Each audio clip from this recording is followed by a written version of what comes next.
Emakhosini,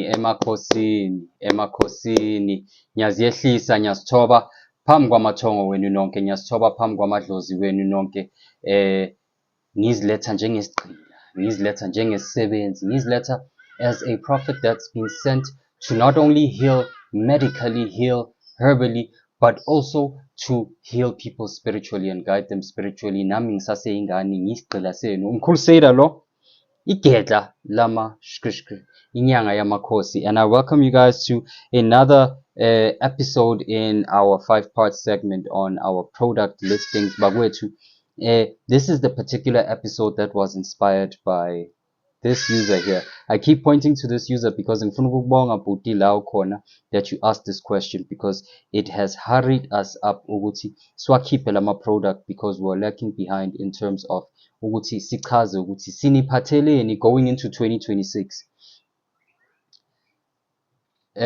Fellow Kemites, you set goals at the beginning of the year. Wasithembisa ukuthi ngiyoyenza okuthize, ngiyoyenza ukuthi nokuthi nokuthi before the end of the year. Ngifuna ukuthi business lami libe seliphakeme, ngifuna ukuthi my side hustle must allow me to be able to live like a digital nomad without having to depend on a 9 to 5. I would buy a car, I would finish building my house ekhaya, bengiyothenga inkomo. Various promises you made to yourself, kodwa okhonanga ukuzifeza ngenxa yemali. Ching ching. Imali kuyonke into bakwethu.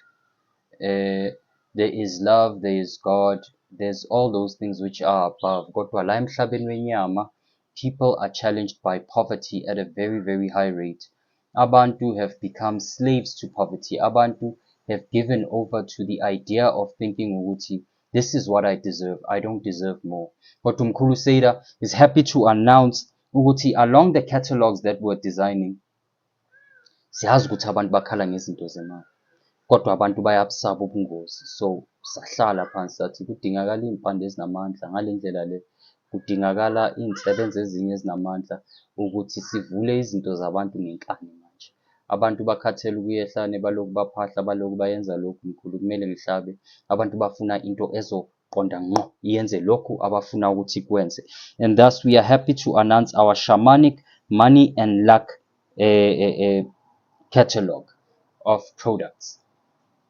Mkhulu, money and luck, I'm interested.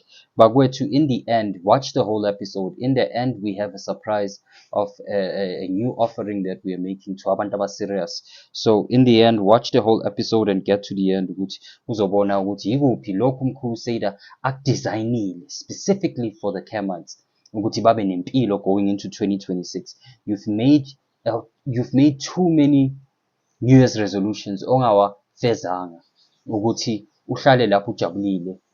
Prepare now for the year 2026. Don't make New Year's resolutions in 2026. Make a New Year's resolution now. Thatha isinqumo ongasihloli ngaso. First up in the line, bagwethu, we have umuthi. Kunokuthi kukhandwe imithi esimple, kuthathwe umavula kuvaliwe, kuthathe inhlanhla emhlophe, kuthathe imithi thizeni enhlanhla abowozawoza, kuthathwe leyo mithi and kuhlanganiselwe umuntu imithi eyi-3 eyi-4, kuthiwe ukuthi hayi uyabona-ke le mkhulu yokuvulela izinto umuthi wenhlanhla. Yebo, umuthi wenhlanhla, but depending on the person's situation, depending on the person's severity, kudingakala ukuthi senze njani. Golden Flow Money Attraction Herbal Bath Soak. Lo muthi siwuhlanganise nemithi ejulile. For this particular catalog, asiwabonisa ama-ingredients due to respecting the sacredness of ukuhlanganisa imithi yenhlanhla compared to medicinal uses. Imithi yenhlanhla iney'fihlo ey'ningi kakhulu, so we can't just put out the ingredients out there. So kodwa sihlanganise izinto ezijulile, sihlanganise i-recipe mina engisizwe yimimoya ukuthi ngikhande. Ukhokho wafika ngale ndlela le afike ngayo ukuthi angikhanyisele ukuthi lana kushoda lokhu nalokhu nalokhu. Ngalesikhathi sikhanda lama products, I had a whole lot of spiritual interactions with imimoya yami, because imithi eyemali I've noticed kakhulukazi, and this is something inyanga don't mention, it's a hit and go depending on ukuthi umuntu what's their soul makeup. Ngaleyo ndlela we had to design something that is entirely holistic or nearly holistic and can treat anyone. Golden Flow bakwethu eyomuntu othi mkhulu kuvalekile, mkhulu ngisebathi ngifaka ama-CV for imisebenzi mkhulu, sebathe ngiba shortlisted, akuvuleki indlela mkhulu, ngizama ukuya esikolweni ngiyafeyila esikolweni noma angithathwa esikolweni mkhulu, izinto zami zivalekile. Ngithi ngaleyo ndlela take this simple muthi, wena othi angifuni ukujula kakhulu, ngifuna nje ukwenza, ngifuna mkhulu i-surety ukuthi uma ngigeza ngalokhu at least kuzoba nomehluko.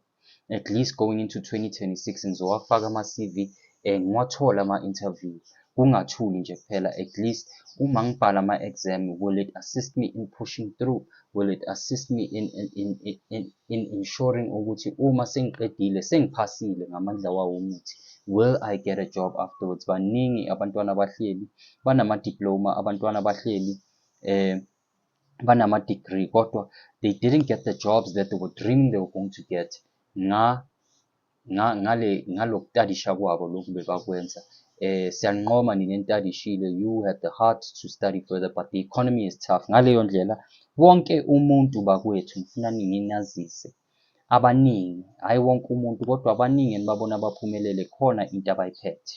The least you can do, even if uthi hayi mkhulu mina angikholelwe emithini, hayi mkhulu ukuthi ngithi try it out, get yourself something ukuthi uma unebhizinisi akungena ama-client ukuthi i-Golden Flow ikuvulele ukuthi the business should start trickling in clients. 800 nje kuphela bakwethu, inkanyiso ye-800 ngaleyo ndlela ukuthi ulekelele ukuthi izinto zakho zivuleke, ulekelele ukuthi izinto zakho ziqale zibe nenqubekelo phambili. So that's Golden Flow bakwethu, inkanyiso ye-800, and then you can get your breakthrough into 2026. Your breakthrough into 2026. Ungapleni mase ku-2026 ushayekile ngoJanuwari, usungazi ukuthi manje i-800 ungayithatha kuphi, thatha manje. If you don't get it from Crusader, go get it kwenye inyanga, but prepare for your breakthrough. Wonke umuntu unento, iqiniso elibuhlungu lelo. Wena othemba inkosi isikelela, asike sibone-ke ukuthi siyofinyelela kuphi. Now sinabantu abathi mkhulu mina ngithengisa amatamati estradini, mkhulu mina I sell things that are not within the law, and ngifuna ukudonsa abantu abazothenga. I don't have a business as such, I just have a stall, I sell whatever I sell there. You can call me a micro business. Wena osithengisela iy'mpahla from maybe an unknown source, maybe ustokha emachineni, ustokha kumaDunusa, ustokha kumaGigasbhekani, ubuye udayise lezo y'mpahla, ufuna abantu abazothenga, you want money to start trickling in. But people don't understand that people buy emotionally, but as well as in buying something they need. Lento isuke ibahlukumeze kakhulu, but if you're coming with a product that somebody can get elsewhere and it doesn't have too much emotional attachment or urgency at the moment, uzostruggle ukuthengisa vele, because you're competing with a very large market of abantu abaningi abayenza lento oyenzayo. Ngithi kuwe, take Wealth Veil, thatha amafutha wokukhanya, thatha amafutha wenhlanhla. These are not for wena othi mina mkhulu nge-supermarket mkhulu mina I have a bazaar, mina nginespaza. No, sinawo umuthi walokho. This is for you guys that are starting out in sales, because sales is, unbeknownst to a lot of people, sales is the one is the one business that when you get into, your income is not limited. It's only limited by how you market and limited by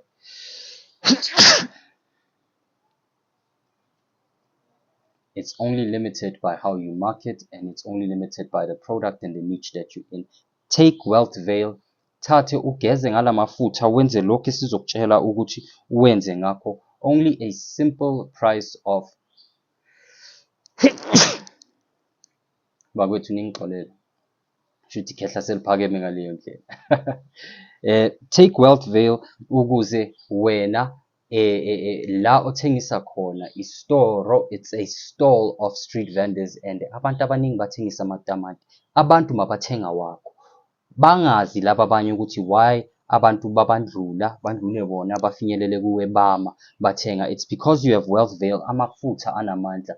These new medications we've designed them to be not only affordable to your cost, but we've also designed them in such a way ukuthi abe namandla. So generally ukuya kwenye inyanga ufune into yebhizinisi noma amafutha ebhizinisi uzowathola ngabo 5,000, 7,000. You've seen it on YouTube already, but asisebenzi imali la ekhaya kodwa because kumele kukhanyiswe and obvious imithi ine cost. In that way we have tried to put it at such a level ukuthi umuntu angasave lawo masent ukuze awathumele ukuthi athole i-product yakhe ukuze 2026 kube unyaka wakhe. I have noticed throughout the years I've been on Kimi TV, I drop videos every beginning of the year for those that have seen that are titled "This Year is Your Year." Kodwa manje in 2025 ngithi 2026 is your year. Take these products, use them ukuthi uvule izinto zakho nawe ungaqali u-2026 January udla ikhabishi udla ispinishi usheba ipapa ngepaloni. No, ngena enyakeni usmile awazi ukuthi unomlekeleli into ekusizayo. Bakwethu ithi singageqi amagula. Now khona abantu abanye benu abathi mkhulu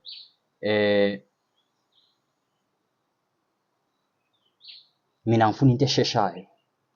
Bakwethu I've warned before mayelana izinto ezisheshayo, but we had to develop a product in such a way ukuthi umuntu othi izinto ziyaphuthuma abe nento akhona ukucela kuyo, abe nento angayisebenzisa ukuthi leso simo sisheshe siguquleke. Umkhulu Seda akayikhandi imali esheshayo, angazi nokuthi ikhandwa kanjani, ngiyayizwela ukuthi iyenzwa kanjani, but I've never said nomuntu okhanda imali esheshayo angibonise. Lena it's not imali esheshayo. Calling Gold, it is a money attracting oil.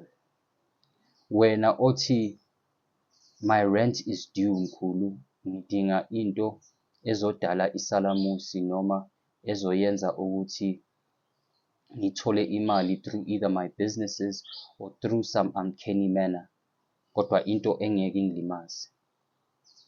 Hayi imali esheshayo, imali ezove sivele la, but something ezoletha imali ngendlela eyomlimo, ngendlela eyesalamusi. Sithi take money attraction oil. The way sikhande ngakhona mkhulu, it's to ensure ukuthi in emergency situations, ingakho masiyikhipha siyikhipha in a very small vial ukuze umuntu anga-abuse, ukuthi umuntu angathi kusasa le oil lena iqale yavala izinto zami, because izinto ezinamandla esifana ne-Calling Gold, esifana ne-money attraction oil, zidala ukuthi if they are abused they will always have a repercussion. So masikunikeza siyakulayela futhi nokuthi isebenza kanjani. Kodwa wena uthi mkhulu ngifuna into ephuthumayo, into ezodala isalamusi, into ezoyenza ukuthi le nkinga engibhekane nayo ukuthi i-rent is due this week, i-rent is due next week, kumele ukuthi imali ngiyithole nakanjani nakanjani, ingivulela indlela i-Calling Gold. Mkhulu, I'm barely getting by with my salary. Ngicabanga ukudayisa i-Avon, ngicabanga ukudayisa icathulo. Take Calling Gold ukuze mawudayisa and you need that boost, uyisebenzisa ngale ndlela esikutshela yona. I-Calling Gold isebenziseka kayi-2 only a week, 1 to 2 times. If you exceed that, sizokuchazela ukuthi mkhulu izokudalela inkinga kanjani, but it's not gonna harm you. Lama product esiwadalile are not created ukuthi kufa abantu ekhaya, abantu bahlupheka, abantu baxakeke, but they've been created in such a way ukuthi they must be powerful, they must be effective, but as well they must be safe for the usage of abantu abawathathayo. Mkhulu nginikeze u-850 ngikudedele uhambe uyodla iy'mali zakho ngendlela ofuna ukuyidla ngaso. I-calling goal will guarantee ukuthi at least ngeviki isonto maliphela nesonto unawo ama-100, unayo imali oyiphethe ekuwe. Ungabi nemamparamani, ungazi ukuthi uyophuma ubhekephi instead of ukuthi udle ipaloni ne-peanut butter or udle ipapa ne-peanut butter. Bakwethu ithi singageqi amagula. Yo Nkosi yami, this is a tough one because it both has negatives and positives. If you've come to the south or you're from Soweto and uthatha itaxi ekuse Gold Reef noma itaxi ekuthatha ekuse town via Gold Reef, uzobona ukuthi uma undlula ngapha on your right hand side is a casino. Uke ubuke ubuso babantu abadala, ogogo nabomkhulu, osisi makhosi khehle, osisi abo-brother bahleli, looking like they just put their house down on the blackjack table as a bet by loser. Abantu abaningi sebagqilazekile ukugembula. People don't understand ukuthi the actual companies that offer the service, or not offer the service but offer the facility of gambling or the business of gambling as well, bayayazi nithi iyaqiniswa leya ndawo, khona indawo la kugenjulwa khona kuqinisiwe kusetshenzile. Aside from that, the machines are steered or zistelwe ngendlela yokuthi the probability of you winning out of 1,000 people is very low. Yingakho kumele kube nomuthi. Uma ugembula, you must have something that tips the scales of fortune esayidini lakho, ukuthi nakanjani wena mawuya noma bangathi udlala amagame ayi-10 nakanye ayi-6 uphuma nayo imali. Ngithi kuwe ngaleyo ndlela, take Jackpot Key Gambling Ritual Oil. Ekukhandeni kwethu lo muthi, we had to extensively test because of the difficulty of developing imithi yokugembula, ngoba imithi yokugembula kumele ukuthi ihlangane nezinye izinto edala ukuthi idalwe imhlola. It's not like just imithi eminye sikhipha isichitho senza lokho. Kumele ukuthi kube nento. Wena uma uza kimi noma moyi-ordera, uzobona ukuthi amafutha wakho aza ne-ring, aza nebhengela. Yilo le bhengela mkhulu ozosebenza ngalo. Siyakuthumela amafutha wakho, siyakutshela ukuthi for the first 3 days mawafika uwayenze njani.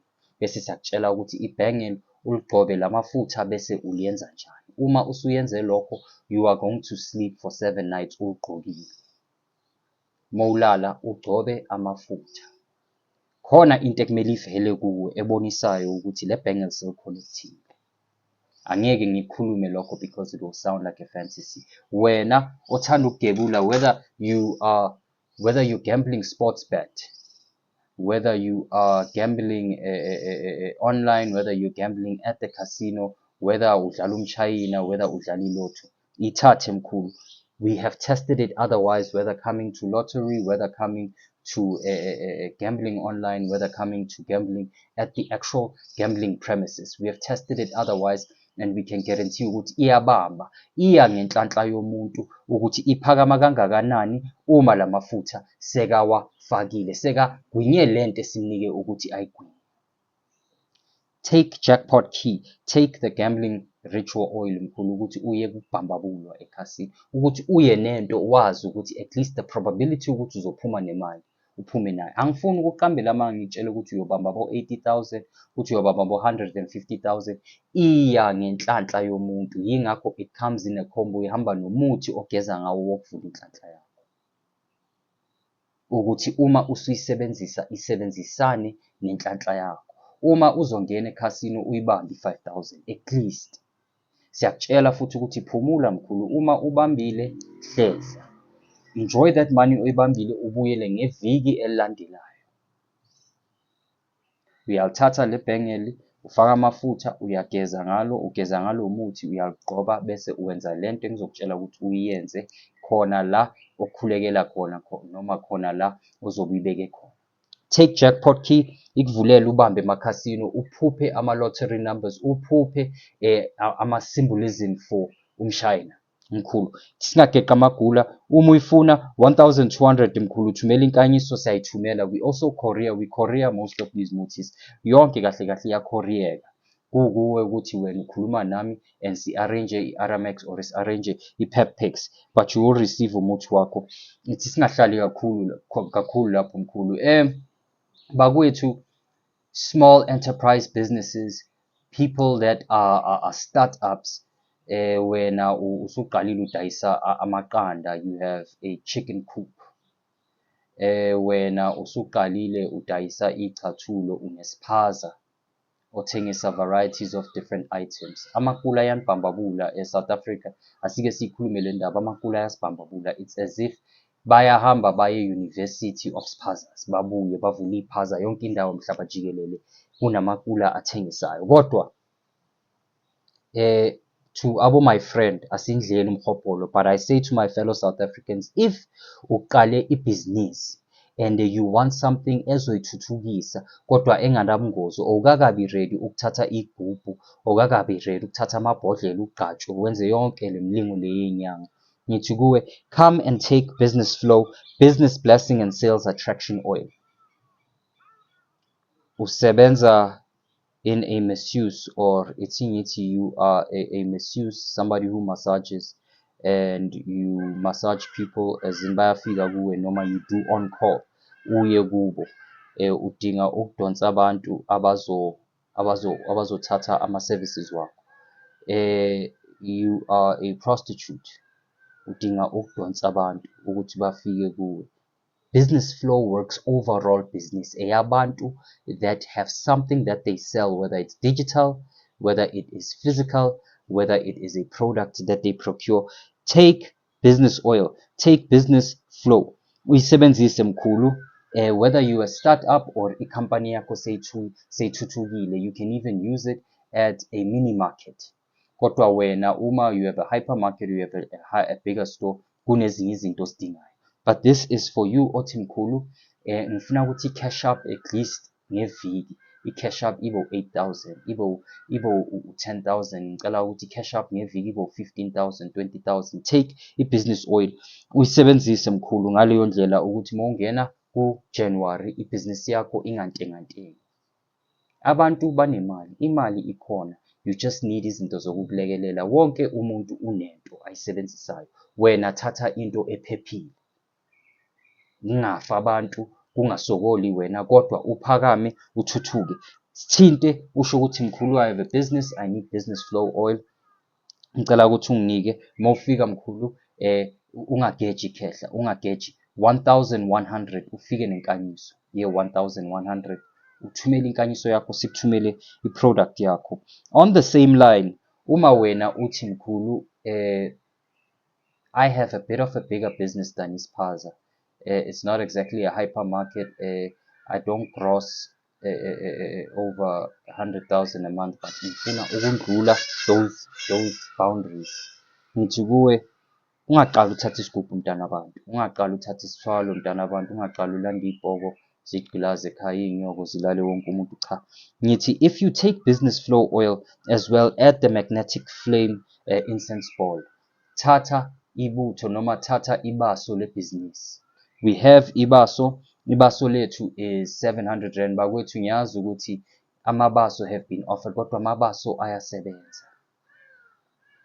They might not be potent, they might not zidale imangaliso, but amabaso ayasebenza, amabaso ayadonsa, so that you have what is necessary ukuthi nawe uzinakekele end of the day. So thatha ibaso either on its own for 700 rand, magnetic flame incense ball, or uyithathe ne-Business Flow oil, uyithathe as i-combo together. They should be 2,000 rand, kodwa ungayithola ngenkanyiso ye 1,500. Take our business combo. Take our business combo ukuze mawungena ku-December nawe ube busy ukuthi ube ne-change when you are going into January. Baso is 700 rand and i-Business Flow oil is 1,100. Siyabonga bakwethu. Singageqa amagula ithi singene enjulweni. Sesingena ngale ndlela enjulweni yokuthi manje ngifuna ukukhuluma nabo somabhizinisi. Ngifuna ukukhuluma nabantu abagembula serious, ngifuna ukukhuluma nabantu abafuna ukuthi abathi mkhulu within a month ngifuna into ezongilethela 50,000, 80,000, 100,000. Ngithi kuwe ngaleyo ndlela we have designed uphondo olwebhizinisi. It comes in different sizes, it comes in different forms. Wena othi mkhulu, my business is grossing 50,000 a month. Ngifuna ukuthi ungiphakamise. Ngifuna ukuthi unginike amandla angasisithwalo kodwa isiphakamo esinamandla. Angasisithwalo kodwa ayisiphakamo esinamandla. Ngithi thatha mkhulu. These two come in different variations. Kunabantu abathi mkhulu ngigembula mina serious. I want to win serious money when I'm gambling. Ngicela ukuthi unginike into, ungaloku unginike imithi yokugeza, unginike ama-oil. Ngifuna into ozongifaka yona, into engizophila ngayo. Ngithi mkhulu nayi. Ngithathe, it comes in the red and white one, it comes in the blue one. Mkhulu, what is the difference? Lena mkhulu eyomuntu othi mina ngiyaziphandela mkhulu, ngifuna ukuthi imali ize kimi through ukuziphandela ngey'ndlela eziyisimangaliso. Kodwa ngifuna iy'mali ezibonakalayo. Ngithi ithathe isiphakamo lesi mkhulu.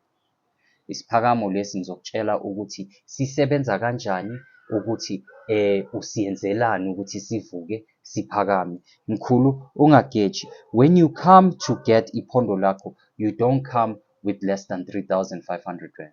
Iphondo maliphuma liphuma lu-7,000. This for gambling nabantu abaphandayo 7,000 rand, 3,500 rand deposit. Leli elabantu bamabhizinisi. Wena nyanga yami othi ngisebenza ngabantu, ngifuna ukuthi abantu baze, ngifuna ukuthi kungena amathwasa, ngifuna ukuthi abantu bayithenge imithi yami. Uzothatha le phondo leli mkhulu. I am how can I put it? I am an e-commerce marketer. I have an online store mkhulu. I have an online presence. I want to get traffic. Ngifuna ukuthi abantu bathenge online. You take this horn. Uthatha the shamanic uthatha the shamanic chieftain's chain. Ne? Take the chieftain's chain. Usho ukuthi mkhulu ngiyenza ini, ngikutshele ukuthi ngizokunika kuphi mkhulu. Uyithathe it's 7,000 mkhulu. If uyakhala ngento ezwakalayo mkhulu, kodwa 3,500 rand is the lowest that we go. Yinto yabantu aba-serious la, yinto ephakamisa abantu. Masikusebenza asikusebenzi ngendlela esebenza ngey'ndlela ezifana nale mithi le esichazile. This is for you big businessman othi ngifuna ukukhula kodwa angakabi ready ukujula kakhulu. For you who is ready ukujula. Bakwethu,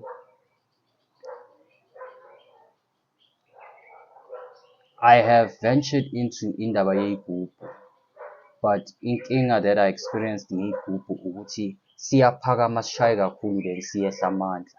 Then mawusuthi uyasiphakamisa futhi it doesn't go to that caliber, siyaqhubeka siyehla amandla. So we needed a lot of research going into designing isigubhu esizovula amabhizinisi. Isigubhu into engeke idle kodwa into ezokunika amandla.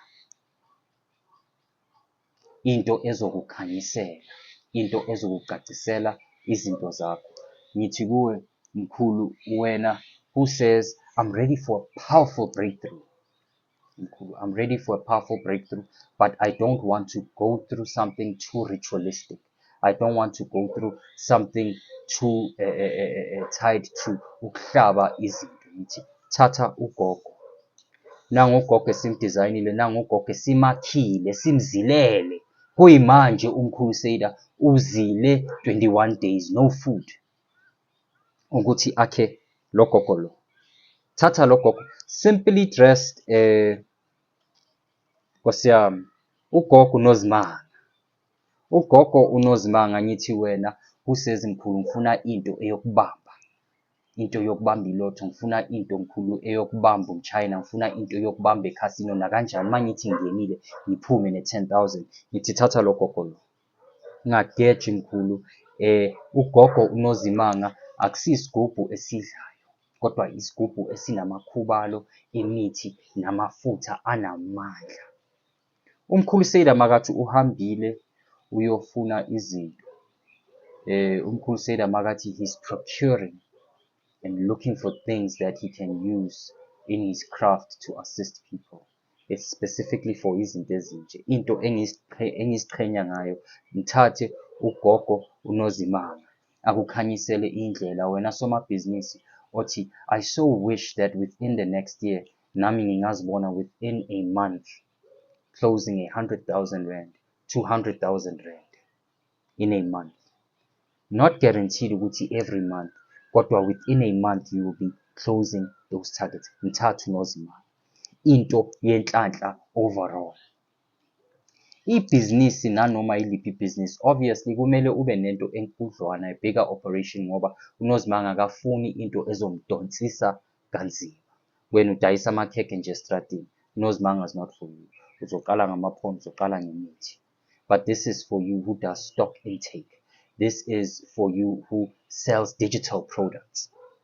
This is for you ogembulayo ufuna ukuya eCasino and guaranteed aphume ayiphethe leyo. Sizokunika uNozimanga mkhulu. Sizokutshela ukuthi usebenza kanjani nemithi yakhe. Uphakame ngonyaka olandelayo nawe ibhizinisi lakho libe nento emvikelayo. Ungabe usageqa amagula ulokuya le nale uxakekile mkhulu. Thatha isinqumo ongasisoli ngaso.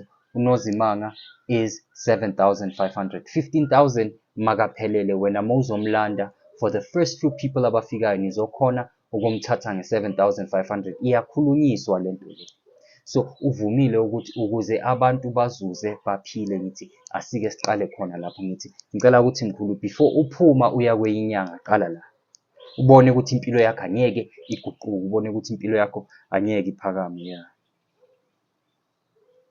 Ugogo simkhandile lo, ugogo omuhle, ugogo ogadayo, ugogo ophakamisa ibhizinisi lakho. Mthathe. Makhosi bakwethu, let me not keep you guys the whole night. As we are doing these products, mkhulu, see it less as imali that you need to spend, see it more as an investment. 2026 is just around the corner, 3 months from now. Fika kimi mkhulu, usho ukuthi mkhulu ngibone i-promotion yakho kule product, do you think it will suit me? This is my budget. Sisebenze siye phambili, abantu baphile, abantu bathuthuke. 2025 was a tough year. Kini nina enithi mkhulu angifune igubhu, angifune maphondo, sinalo ngaleyo ndlela ukhamba olokuphakamisa inhlanhla. Ukhamba lokuphakamisa inhlanhla yinto enhle, it's 1,200 rand. Isebenza nedlozi lakho, siyakunika lento le uyifaka phakathi kokhamba, uyayidla for lamalanga esizothi uyidle wona, and then after that sikunika umuthi ozoloku ugcwalisa ekhambeni. It works the same as ugogo uNozimanga, kodwa it's of a less potency, and wena you won't have to ukuthi uloku ukhulumisana negubhu. Uma uzoya ema-meeting-ini, uma uzothengisa, uma uzoyogembula yinto oyisebenzisayo. Ukhamba lolo 1,200 rand uyafika usho ukuthi mkhulu ngifuna ukhamba lwenhlanhla, ngifuna ukhamba lwemali ozovula inhlanhla yakho. Igedla lamashishki leli inyanga yamakhosi bakwethu. Please hit the subscription button. Please go ahead and hit the like button, hit the notification bell ukuze i-channel izokhula. If this information is not useful for you, perhaps izosebenzela omunye umuntu. This is your Prophet Shamu ngithi ngiyaziyehlisa phambi kwenu. Amen.